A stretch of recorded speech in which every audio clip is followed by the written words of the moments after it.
Hello, my loves. I am starting something called Morning Sessions with ADHD Spiritual Life Coach Janai Robinson, which is me. I work with women with ADHD to help them create balance and peace in their lives. So every week, I'm going to target a particular topic so that we can dive deep into these issues, or as deep as we can go in a generalized sense. If we were to work one on one, then of course we can dive deeper into your own personal experiences. But every week, we're going to dive into a particular aspect of ADHD and how our emotional and spiritual is connected to that so we can grow from that. Okay, let me get some coffee.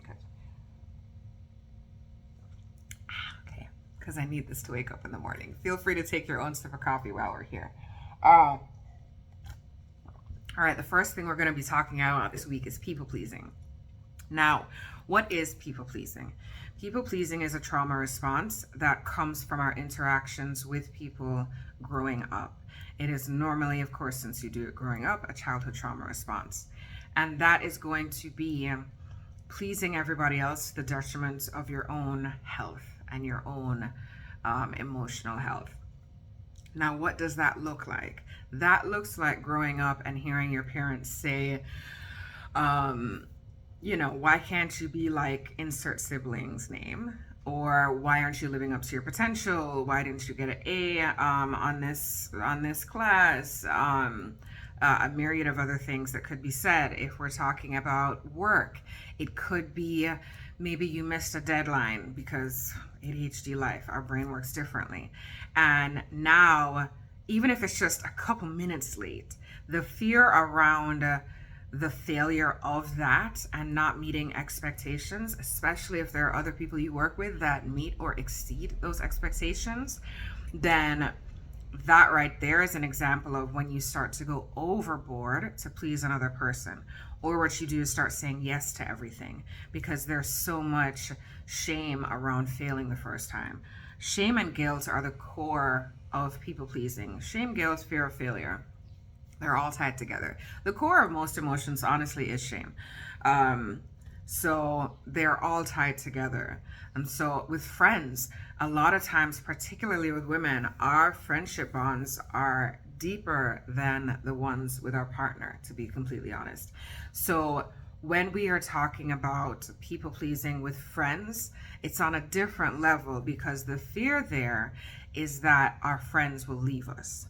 And mind you, if you set boundaries for yourself and decide, I'm going to take my power back, I'm going to set boundaries for myself and my own emotional health, if that friend leaves you, they weren't your friend to begin with, right? But that does not stop that intrinsic fear of losing that person. Even if there's a thought that if I lose them, then they weren't my friend anyway, it's still the idea of I'd be breaking up with a friend. Breaking up with friends is 10 times harder sometimes than breaking up with a partner. It can be anyway, especially depending on how long you've been friends. So that in itself is very hard. So people pleasing when it comes to friends and family is the hardest thing to set boundaries with. Work is a bit different. In fact, I find setting boundaries at work was a lot easier, but that's because once again, we're not as emotionally invested as we are with friends and family. Friends and family, that was the hardest one for me, and I know for other people as well, and I know for you to set boundaries around. So work, sometimes you cannot help but say yes to different tasks. That's just work, right? You can't say no to everything they ask you to do that you feel would take emotional energy for you to complete. So sometimes you do have to say yes to that, but there are limits. And now let's dive in to the setting boundaries parts, or rather the first step you can do to take your power back. And that is being self-aware of when you do it. Self-awareness generally, spiritual self-awareness generally is going to be how you tackle all issues around your mental health concerning ADHD. So being self-aware of when you do it. And for this, I want you to get a journal because I'm very big on journaling. We're going to do a really quick meditation and then I want you to journal around what it is. Now, we're going to do a little meditation so that you can focus on when it develops. This is different for each person. When did people pleasing develop for you? And when I say that, I mean, what age were you when you first people pleased, when you first tried to please somebody for the first time? So let's start with some deep breathing. We're gonna do box breathing, where you breathe in for a count of 4, hold it for a count of 4, and release for a count of 4, and then hold at the bottom for a count of 4. We're gonna do this breathing 3 times. So let's start.